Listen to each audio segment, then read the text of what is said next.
Olá, tudo bem, meus amigos? Nós vamos falar aqui do capítulo 5 do nosso livro, página 52. O nome do capítulo é Danças e Folguedos do Brasil. Então, esse capítulo, basicamente, ele está falando sobre as danças típicas brasileiras, especialmente das danças folclóricas. O Folguedos são festas folclóricas que geralmente elas têm uma coisa de teatralidade, ou seja, tem envolvido uma coisa ali de encenação semelhante a um teatro, e muito de uma coisa de se meio que se fantasiar, colocar uma roupa ali específica para aquela festa, e tem muita dança, música e dança. Então são essas festas populares no geral. Aí aqui ele fala um pouco dessas festas populares do Brasil. Óbvio que ele não vai falar de todos, o Brasil é um país imenso e tem muitas manifestações folclóricas. E aqui ele vai se concentrar pelo menos nas que se propagaram mais, ficaram mais famosas. Então ele vai citar algumas aqui. Na página 53 ele já fala um pouco sobre a primeira delas, o Carnaval. O Carnaval é uma festa muito conhecida no Brasil. O Carnaval brasileiro se popularizou para o mundo inteiro. Então é uma festa muito marcante no Brasil e é uma festa também com esse caráter popular, com esse caráter... Ainda que hoje exista uma indústria do carnaval e tudo mais, ainda assim é uma expressão muito popular, uma expressão muito do povo, tem os blocos espontâneos e tudo mais. E ele fala um pouco aqui como que surgiu o carnaval. O carnaval ele é uma festa, assim, aponta-se que o início do carnaval seriam as celebrações ao deus Dionísio na Grécia Antiga. Dionísio é um deus grego do vinho, que em Roma ele ficou conhecido como Baco. E era uma celebração ali do festivo dessa entidade, desse deus. E já na Idade Média, a Igreja Católica estava muito forte e ela absorveu um pouco dessas celebrações e fez o carnaval como uma festa do calendário cristão católico. Então, o carnaval fazia parte desse calendário brasileiro. Brasileiro não, perdão. Desse calendário católico. E como é que ele funcionava? O carnaval era como se fosse a festa, por isso que muita gente assimila como festa da carne. Tem algumas teorias que falam que carnaval vem disso, de carne. O carnaval, a própria palavra tem um pouco a ver com carne, mas tem várias outras teorias. Mas o carnaval em si, na Idade Média, ele era de fato essa festa da abundância, da carne. É a festa onde, num momento do ano, as pessoas estavam dispostas ao excesso, a se divertir sem se preocupar muito, a quebrar todas as regras. E isso daí era um aspecto do carnaval da Idade Média. Com o tempo, ele era ele durava bastante tempo. O carnaval na Idade Média ele ia até a Quaresma, onde aí na Quaresma assim acabava com a questão da carne e tudo mais e voltava-se ao normal da vida cotidiana. E se eu não me engano ele ia do início do ano até a Quaresma, então ele ficava quase ali 2 meses de carnaval. E com o tempo eles concentraram, eu não lembro qual foi o Papa, mas algum Papa pegou e concentrou isso. E ao invés de ficar esse tempo todo, ficou um carnaval com um período semelhante ao que a gente tem hoje. Então ficou ali naqueles 3, 4 dias de carnaval. E quando isso foi na Idade Média, se popularizou e ficou essa forma de se fazer carnaval nesses 4 dias. São 4 dias que as pessoas festejam muito, tem uma celebração ali do excesso, da brincadeira e tudo mais. E em Portugal criou-se um tipo de carnaval que se chamava intrudo, uma forma de brincar o carnaval. O que era o intrudo? O intrudo era uma festa onde as pessoas se sujavam, brincando, né? E eles tinham umas bolinhas de cera, que era, como é que era o nome? Não sei se era bola de cheiro. Eles usavam umas bolinhas de cera que eles faziam, e dentro dessas bolinhas eles colocavam água.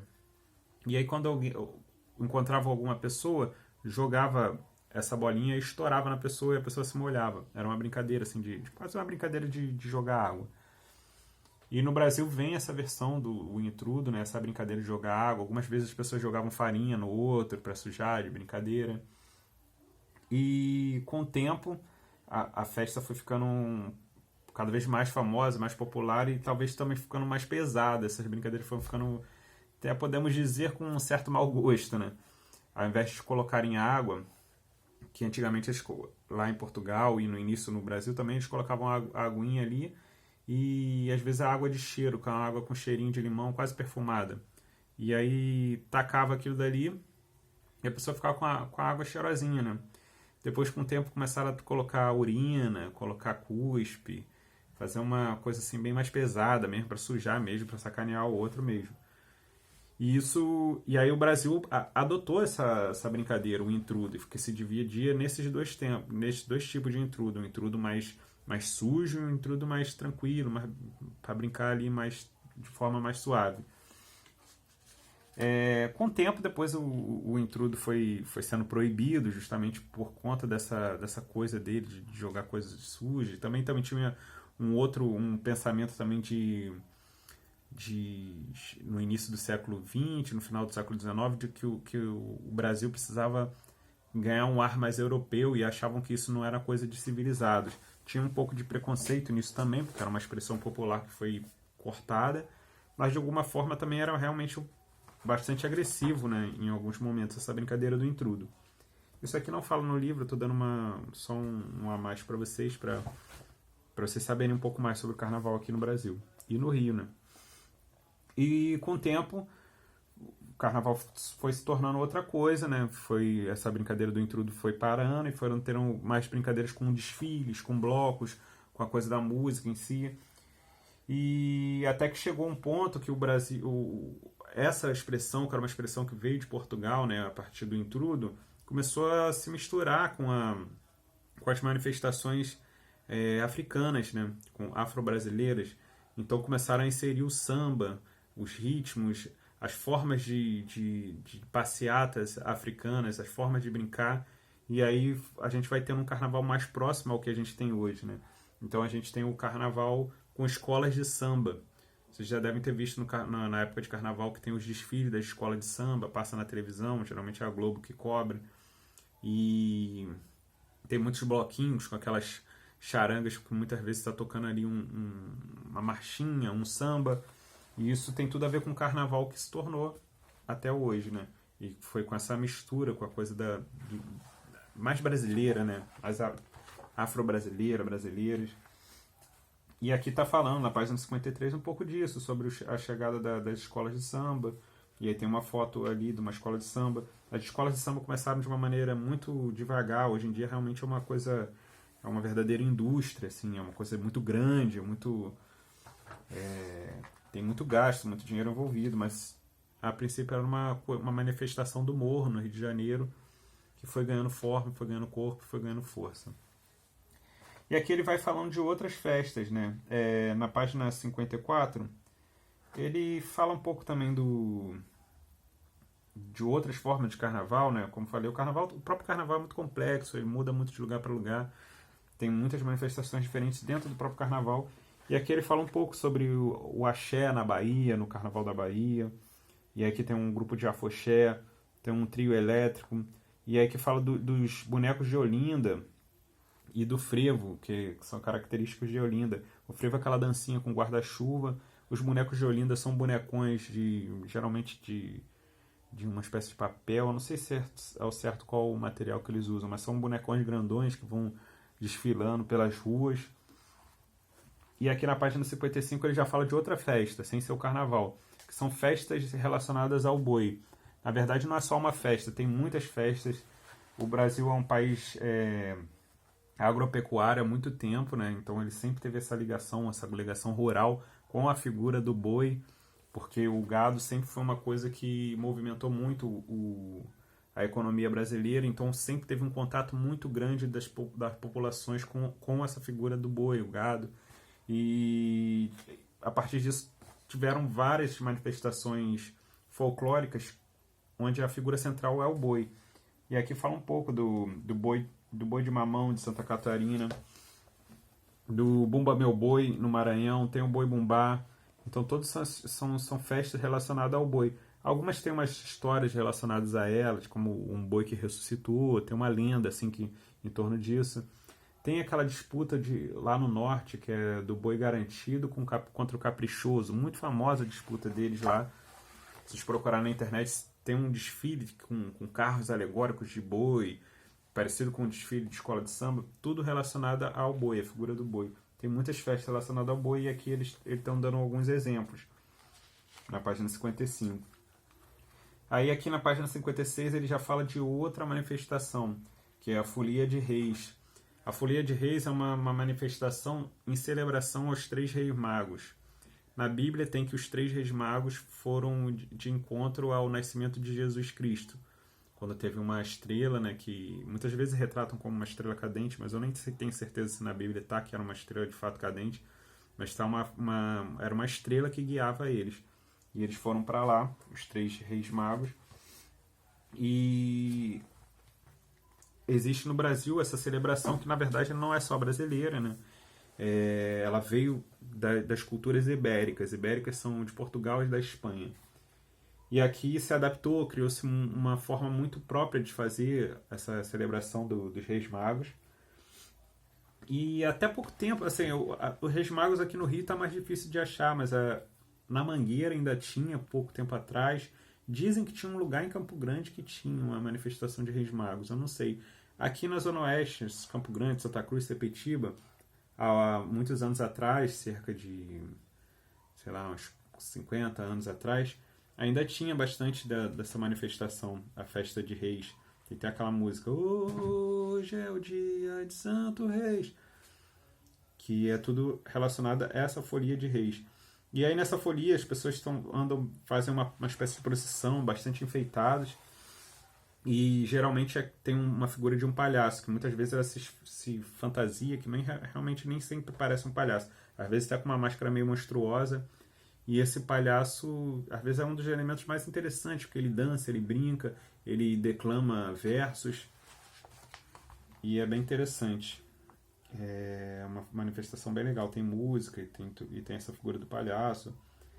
E aqui ele fala de outra manifestação, já na página 57. É interessante vocês olharem essas fotos, sempre tem a roupa deles, sempre são muito vivas, né? Cores muito fortes e tem tudo a ver com esse festejo. Com esses festejos, né? Na página 57 ele fala da Congada. A Congada já é uma celebração com uma força muito maior da influência africana, porque é a celebração da coroação do rei de Congo. Congo é um dos países africanos que inclusive tiveram escravos que vieram para cá do Congo. E foi aí que veio essa ideia da Congada, provavelmente. A Congada é muito forte em algumas partes do Brasil, né?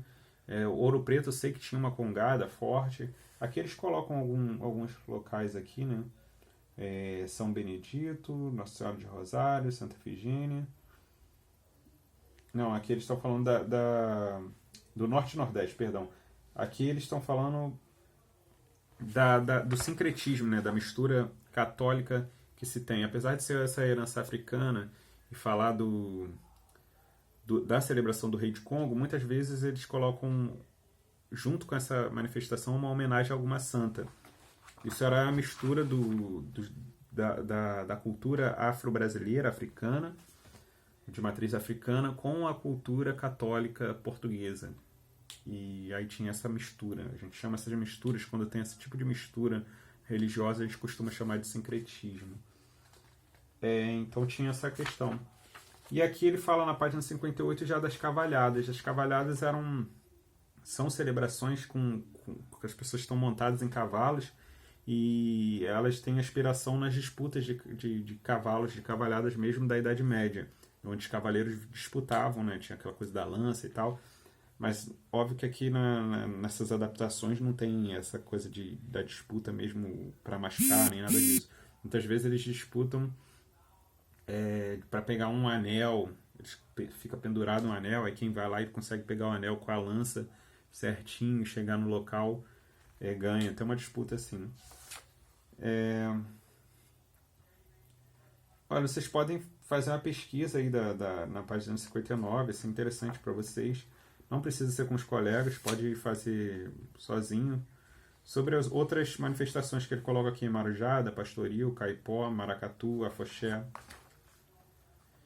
E aqui na página 60, 61, ele está falando das danças em si, né? Porque ali ele falou da manifestação no geral, mas não necessariamente das danças que tem essas manifestações. Por exemplo, no carnaval tem muito samba.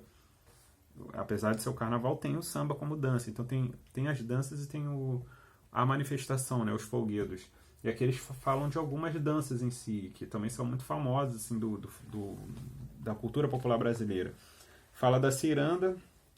A ciranda, todo mundo quando é criança, acredito que a maioria de vocês já deve ter ouvido aquela musiquinha. Ciranda, cirandinha, vamos todos cirandar. Que tem tudo a ver com isso, com essa dança. E geralmente se fazia em roda. A ciranda é assim, é uma dança em roda. E aí tem-se uma lenda sobre não sei se é lenda, não sei se é real, mas é a história que se conta sobre o surgimento da ciranda, que eram mulheres que ficavam esperando seus maridos pescadores. E aí eles iam pescar no mar e tal, e aí, enquanto elas estavam esperando ali, reunidas, elas começavam a dançar, fazendo esse tipo de dança em roda e tal, que era fazendo com esse estilo de música, que é a ciranda. E aqui ele fala também da catira, que é uma dança que usa muito uma espécie de sapateado, bate o pé no chão de madeira e faz aquele barulho. E do shot, que aqui ele coloca como o shot vem de uma manifestação escocesa e alemã, né? O nome vem de Scotch. E o shot é muito presente no forró, né? Você já deve ter falado, vamos dançar um shot, e nas festas juninas. É basicamente isso. Se tiverem alguma dúvida, podem falar, tá ok? Se tiverem alguma dúvida, falem aí.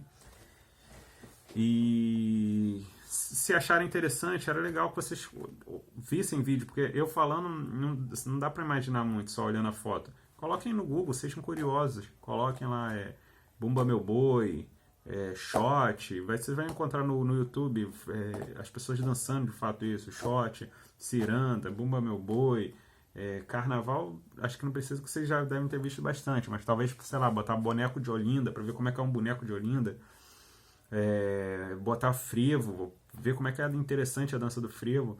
Essas coisas são interessantes a gente ver, visualizar, fica mais fácil. Aqui tem alguns QR Code que vocês podem usar no livro, ajuda também. Mas se quiserem, sejam ativos na pesquisa, sejam curiosos, isso é importante para a vida de vocês, não só para a aula de arte. Curiosidade, ação, você mesmo tem a iniciativa de pesquisar algo, conhecer mais, adquirir conhecimento, não ficar só absorvendo. Até, inclusive, pode trazer coisas novas para os colegas, e até para mim mesmo. Eu também estou num processo de aprendizado eterno, a gente sempre vai estar aprendendo, né? Não importa, você pode ter doutorado e você continua aprendendo. Enfim, gente, é isso.